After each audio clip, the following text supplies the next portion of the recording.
পবিত্র মক্কায় হজে অতিরিক্ত গরম এবং বিপদের আশঙ্কা রুখতে সৌদি প্রশাসনের নজিরবিহীন উদ্যোগ।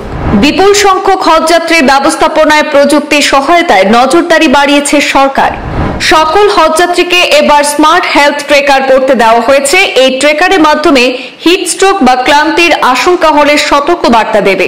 অতিরিক্ত গরম থেকে রক্ষা পেতে বিশ্রাম কেন্দ্র, জলের বাষ্প ছেটানোর স্টেশন, ছায়াযুক্ত এলাকা এবং পর্যাপ্ত জলের ব্যবস্থা করা হয়েছে। এবার প্রথমবারের মতো হজে ব্যবহৃত হচ্ছে ড্রোন, যা নজরদারি ও আগুন নিয়ন্ত্রণে কাজে লাগাবে বলে জানিয়েছে সৌদির সিভিল ডিফেন্স। তীব্র গরমে অপেক্ষা কমাতে নামাজ, আজান ও জামাতের মধ্যবর্তী সময় সংক্ষিপ্ত করা হয়েছে। আগামীকাল শুক্রবার সৌদিতে ঈদ উল আজহা। হজ পড়বে জ্যোতি, বাকি থাকবে বিদায়ী হজ আর বাড়ি ফেরার পালা। এবারের হজ মৌসুমে তাপমাত্রা 50 ডিগ্রি সেলসিয়াস ছাড়িয়ে যেতে পারে বলে আশঙ্কা করা হয়েছিল, আর সেই অনুপাতেই ঢালাও প্রস্তুতি গ্রহণ করেছে সৌদি প্রশাসন। যদিও আজকের তাপমাত্রা 40 ডিগ্রির অধিক ছিল, গত বছরের মতো ভয়াবহ প্রাণহানি ঠেকাতে এবার বেশ কিছু পরিবর্তন এবং বাড়তি সতর্কতা নেওয়া হয়েছে।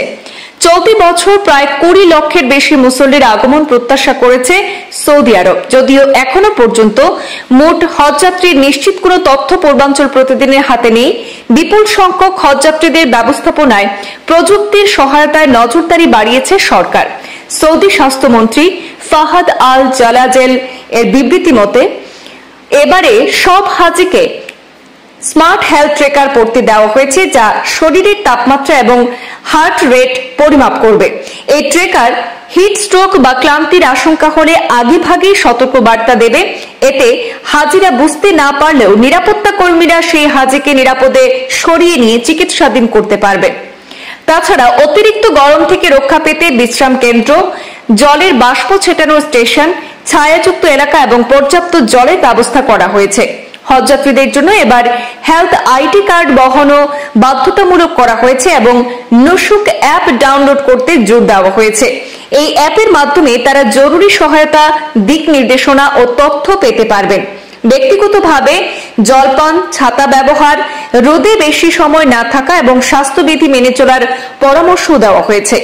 এবারই প্রথম হজে ব্যবহৃত হচ্ছে ড্রোন, যা নজরদারি এবং আগুন নিয়ন্ত্রণেও কাজে লাগবে বলে জানিয়েছে সিভিল ডিফেন্স। এছাড়া তীব্র গরমে অপেক্ষার সময় কমাতে নামাজ, আজান ও জামাতের মধ্যবর্তী সময় সংক্ষিপ্ত করা হয়েছে বলেও জানা গেছে। আগামীকাল শুক্রবার সৌদি আরব সহ গোটা মধ্যপ্রাচ্য জুড়ে উদযাপিত হবে পবিত্র ঈদ উল আজহা, অর্থাৎ আগামীকাল কোরবানি করার মধ্য দিয়ে হজ পড়বে, জ্যোতি পড়বে, বাকি থাকবে শুধু বিদায়ী হজ আর বাড়ি ফেরার পালা। ব্যুরো রিপোর্ট, পূর্বাঞ্চল প্রতিদিন।